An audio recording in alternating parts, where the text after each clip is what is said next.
Hey everyone, it's Melodies with Melody. I'm DJ Melody. Happy Friday! Happy Friday, people! Woo!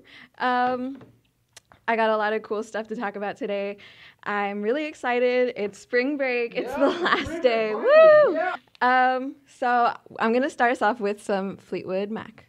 Good Friday morning, you guys. You're listening to Melodies with Melody. I hope y'all are just as excited as I am because it's finally spring break. Yeah.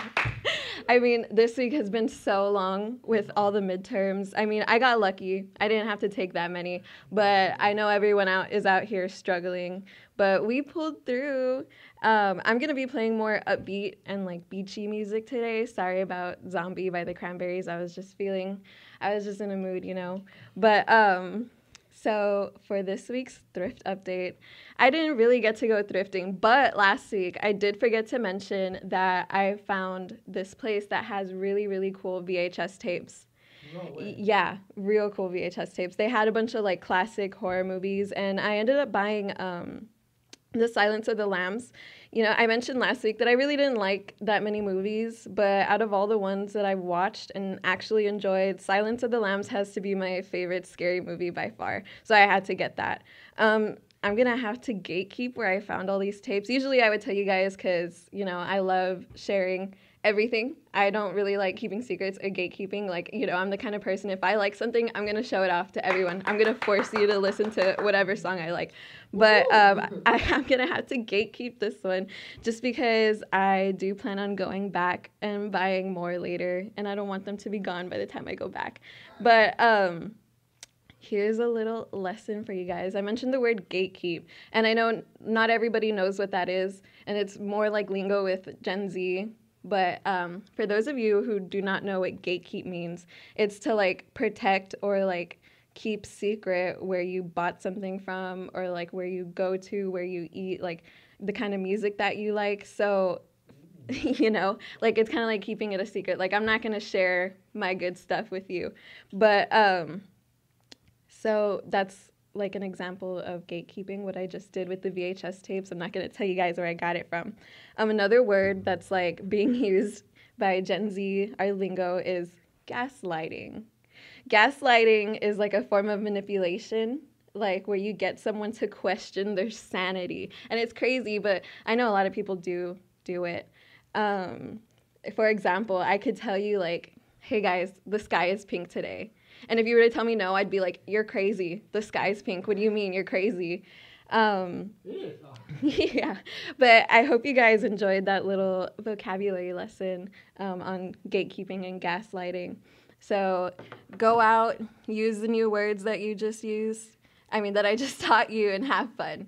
All right, here's Girls Just Want to Have Fun by Blade and Echo 2K. Hey everyone, welcome back. Thank you all so much for tuning in. I'm getting a lot of feedback and comments. Don't forget, if you're listening through the app, you can leave little comments. There should be like a little button. It looks like a little speech bubble. The more interaction I get with you guys, the better. That last song that you just heard was called Ice Blink Luck by the Cocteau Twins, which honestly, they're starting to become my favorite band, and I'll tell you why. They were a Scottish dream pop band. Dream pop just means like it has more like synths and it sounds just, like dream. And they were a Scottish dream pop band. They were super influential in the UK, like around the 80s, 90s. Lately, their music has been going for another round with this generation, especially like on TikTok and Spotify. I see a lot of people use their songs for like cute little TikToks. And honestly, I'm not gonna lie, that's how I got into them. I discovered them through TikTok. Really? Yeah, their most popular songs are Heaven or Las Vegas and Cherry Colored Funk, which are the ones that I found first. And that's what got me into this whole album. And I just started digging deeper, and they're so cool. Both of these songs are so incredible, and they have like 40 million streams each on Spotify, which is a lot, Um, I think this song that I just played, though, Ice Blink Luck, is so underrated, and I think it deserves the same hype that Heaven or Las Vegas and Cherry Colored Funk have. Elizabeth Fraser, who's the lead singer, has such a unique voice. So unique. You heard it right now, right? And she's not afraid to use it. Their sound, like, attracted artists like Prince, who really wanted to sign them to his record label. And when asked what kind of music he liked to listen to, he said, what I like is stuff that I can't do, that I could never do, like the Cocteau Twins. I could never do that, which is incredible because that's Prince. He was so influential for us in the U.S., and for him to say that about the Cocteau Twins really means a lot.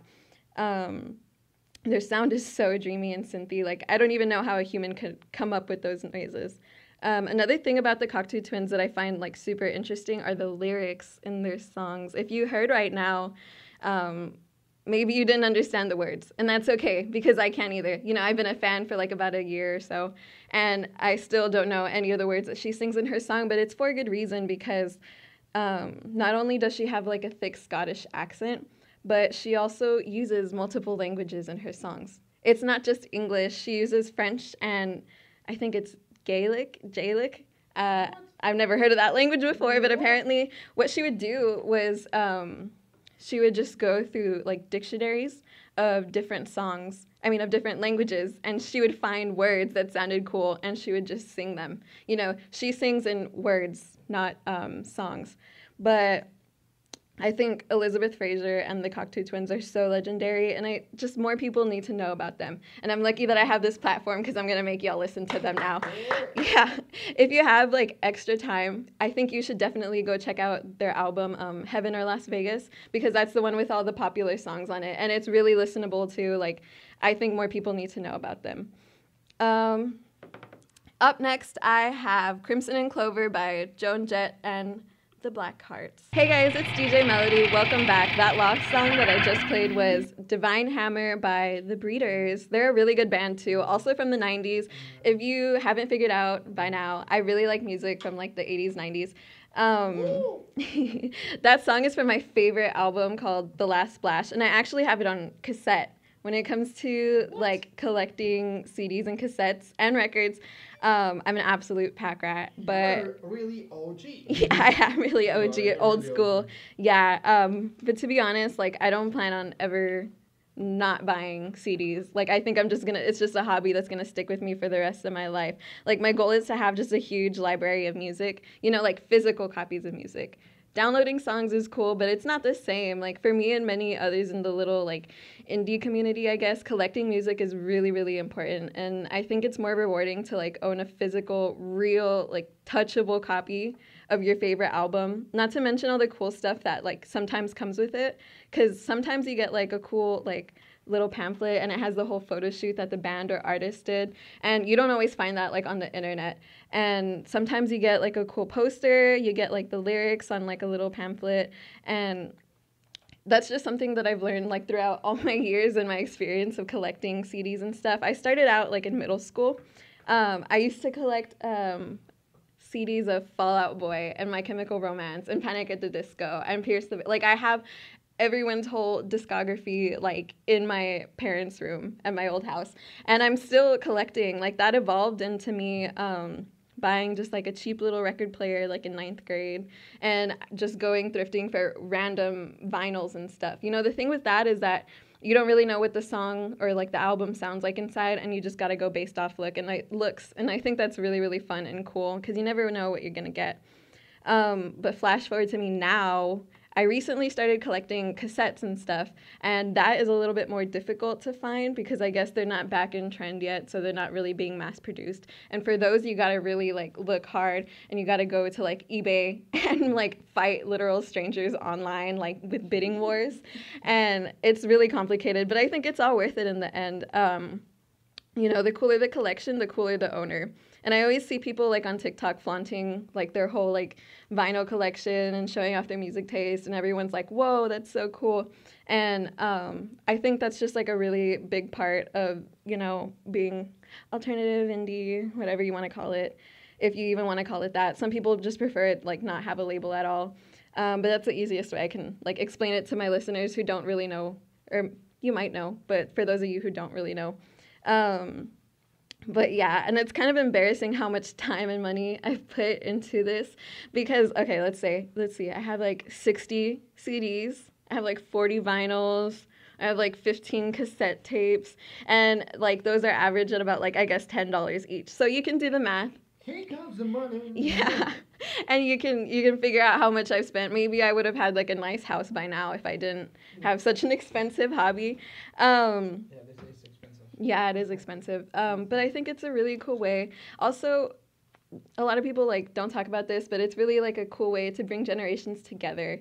You know, like you borrow CDs from your mom and dad, you like get vinyls from like the elderly people, like maybe your grandma or grandpa, or like antique shops, like they have some. I remember I had this really cool conversation with this elderly lady at a antique store about Alanis Morissette, who I love so much.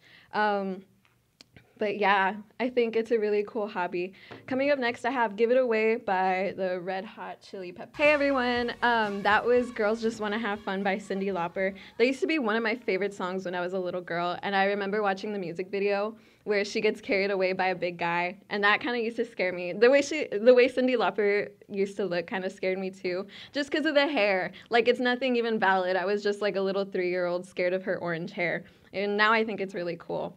But last week, after the show, I went to the rec center to go visit my dear friend Ariel. I think she's listening right now. Shout out to Ariel. I love her so much. But she works at the rock wall with a bunch of other cool people, and it's basically just like rock climbing indoors. And it's really cool. The rock wall itself is actually like huge. It's like, I don't know, like 20 feet tall. And basically she put like a little harness on me and a little helmet, and I was only able to climb up like 6 feet, which isn't that much, but it was really, really hard, you guys. I have like no upper body strength at all. Like, they held me up like a little piñata or something on a string, on a rope, and it was really fun. But For the candy. yeah, I didn't have any candy inside me. Sorry, guys. It wasn't that uncomfortable, though, and I would definitely recommend going if you're looking for something to do around campus. It was really, really fun. Everyone's super cool. And also last week, what I did, I watched Juno for the very first time, which is like a staple, like, indie movie, I guess. You know, it has Michael Cera, it has Elliot Page. It's really, really cute. I'm going to talk about it. Sorry if there's spoilers, but that movie's been out for like more than 10 years now. If you haven't seen it by now, oh well. But I had never seen it, and it was really, really good. I liked like the way, I guess, what's it called? Cinematography. The way the scenes were shot, the colors. And the soundtrack was also really, really good. Like, I had unknowingly been listening to the Juno soundtrack for a really, really long time. There was cool songs, and Michael Cera, he also like makes music, and I was surprised one of his songs didn't come out in the movie. I know, like, I would have figured, because he makes music that has like the same vibe that the movie was going for. But yeah, watching Elliot Page in the movie was really fun. It was really like, she tries to be relatable, I guess. It's like a little quirky attitude, you know. She's a pregnant teenager, and she's got all the attitude in the world. But it was a really good movie. I can't believe I hadn't watched it. Another movie that I haven't seen was The Goonies. We were talking about it right now because Jerry keeps comparing me to like movie characters. Like, he called me Daphne from Scooby-Doo, right? Yeah. No, yeah, she is. I don't really know how. How do you see that? It's just because of your hair. It's because my hair, I guess. Just everything. It's kind of like orange, I guess. What was the girl's name from the Goonies that you were comparing me to? She's just the popular girl. The popular girl. We don't know her name. The popular girl. I don't know. I guess I could see like the hair. I get the hair because I have like kind of wavy hair and my bangs, and I like bump my bangs with the little straightener every day, which probably isn't good for me, you guys. I wouldn't recommend doing it. And I see it, but I had never really watched the Goonies. Like, they always show it on TV. I've seen clips of it every now and then, and I never was able to finish it. But it's really cool, I guess. I love being, I don't know, it sounds kind of selfish, but I love, like, seeing who I'm like. And, like, I always take quizzes online, like, which character would you be? Or, like, there's this website going around where you, like, put a picture of your face, and it tells you, like, what kind of face you have. Like, it tells you cute little bunny face, or, like, seductress face or something. And I've been meaning to try it, but I don't know. I don't really trust that website because you're basically nowadays, I see it, yeah. Yeah, you are definitely. Yeah, Daphne. But I don't know. I feel like nowadays technology is getting kind of scary. Everybody just puts their whole life online. And I don't blame them because sometimes it's really easy to fall for the tricks. But I've seen that trend also, like where you show your face and it tells you what kind of face you have. And then also there was this trend where you show like your hairline, like your scalp. And it's basically like you just put the camera over your head and see like what kind of scalp you have or like if your hair is all weird. And I don't really get that one either. But it's basically you guys are giving your whole face away. You're giving a whole face scan. But That's how weird the internet is. I know TikTok, like there's so many pointless trends nowadays. And there was one where you even scan your cornea, your eye. You show your eye on TikTok. And it's just like that's biometrics, I think they call it. Like, you know, like the Apple face scan, like where they recognize your face. And I'm not trying to spread any like weird conspiracy theories or anything, but come on, you guys, do better. Internet safety. Remember what they taught us like in first grade. Up next, I have Mr. Brightside by The Killers. Hey everyone, it's DJ Melody. You just heard Smells Like Teen Spirit by Nirvana. If you didn't know that, I don't know what to tell you because that's like the most famous song ever in the world, I think. Spring break is here. Woohoo! Yeah, and I know everyone's gonna party like there's no tomorrow, but please, you guys, please be safe. If you're listening, don't do anything stupid. Nope. Don't be stupid. No. I'm probably gonna go to the beach, to the livestock show, Woohoo! and then the rest of the days I'm just gonna sleep. Oh. So I hope I hope everyone has a really, really good time out there. Please make it back to school safely Yeah. the week after next week, right? And then I think we only have 4 weeks of school after that, I believe, and then summer, and we're almost there, you guys. We got it. But that's all I have for my show today. Please be safe. Love you guys. Here's Buddy Holly by Weezer.